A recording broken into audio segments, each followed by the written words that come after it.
What's up guys, thank you for joining. Today I'm going to show you two different ways to create a dynamic drop-down list in Excel. So my guess is that almost everyone here deals with Excel, and today is the day, my friends. I'm going to show you this really nice tip.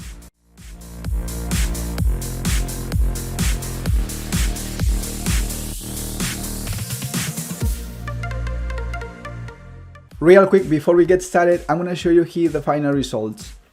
I have here a tab called students, and of course we have data here as well for students, and then you can see here the drop down list that we have here for country, right? We have different countries here, and then check this out.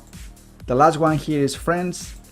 If we add a new country here, so let's say perhaps here Spain, let's see what happens. Check this out.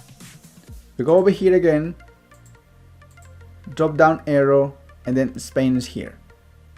And then the same thing happens here with the other method. Spain is there. So let's add another country here just for the example.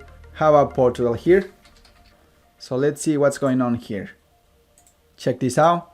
Portugal is right there. And then if we go back over here again, Portugal is also there. This is the final results that we're trying to achieve here, okay? So let's do this. So this is our data. Our first method is going to be the following. Let's go over country here.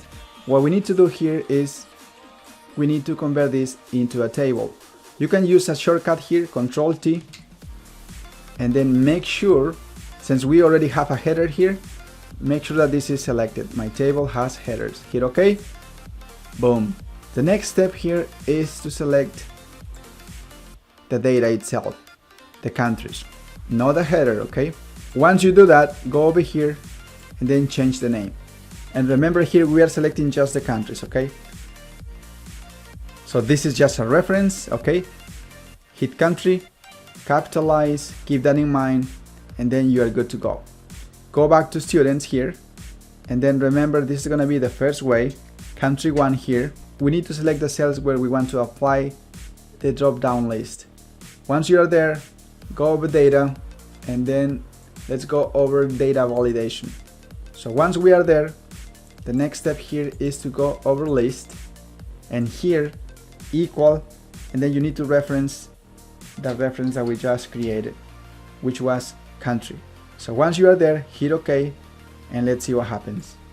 Check this out. Drop down arrow here, all the countries are there. So let's see if this works. Let's add another country here, Portugal perhaps, and let's see what happens. Let's go over here again, and then Portugal is right there. You can select any student here, and then you have the options there. For example, Chile. So that's the first way. That's a quick one.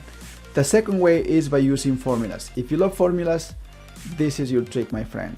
So we're gonna use here offset. So this is the function that we're gonna be using. If you're not familiar with this function, it's highly recommended. Stop the video and check here the definition, syntax, and all the remarks that we have there. We can also see an example here, so you can explore that. I'm going to share with you the link. Now let's go back. So country 2, okay? So this is the second method that we're going to be applying here. So let's do this real quick. Let's go back to country here. What we need to do here is the following. Check this out. We're gonna build the formula first, okay? Equal here, offset, and then we need to select the header. You need to lock this cell right here, F4, and then row. For rows here, we need to select 1, because we want this to start right here, 1 cell below. And then for columns, this should be the same column, should be 0 here. And then for height, so this is the fun part. We need to select here another formula called count A. So the count A formula is only counting the cells with values. And then for this particular case, we need to select here the column A. Check this out.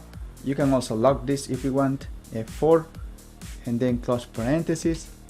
But remember here we want to count countries, not the header. So that's why we have to use -1. And then the other one with, we don't need that for now, because that's also optional, close parentheses, and then we are good to go. Check this out. Automatically we get the results. We already built this formula. The next step here is to use this formula. Control C. Let's go back to students here, and then let's start playing with it, okay? Select here again. Let's go over data. Once we are here, data validation. So it's thinking. Perfect. And then here we need to select list. And here what we need to do is paste the formula that we just created. Control V. Equal here. And then we need to reference here the tab as well. So this tab, this should be A1, but from the country tab, okay? It's right there. And then for this column, we also need to reference the country tab, which is this one right here. So once you're there, hit OK and let's see what happens. So now you can see the options here as well. So it's working perfectly fine. So let's add here another country, just for the example. Let's add here Germany, just for the example, and let's see what happens. Let's go back to Students tab here, and then check this out. Germany is right there. This is working perfectly fine. There you have it, my friend. I hope you found this tutorial helpful. This was really helpful for me, and as you might know, I'm not selfish. That's why I'm sharing these tips with you. If you found this tutorial helpful, please give me a thumbs up, share with your friends, and of course don't forget to subscribe if you don't want to miss anything. Also check these tutorials out, really good content there as well. Thank you guys for your time, and see you in my next tutorial.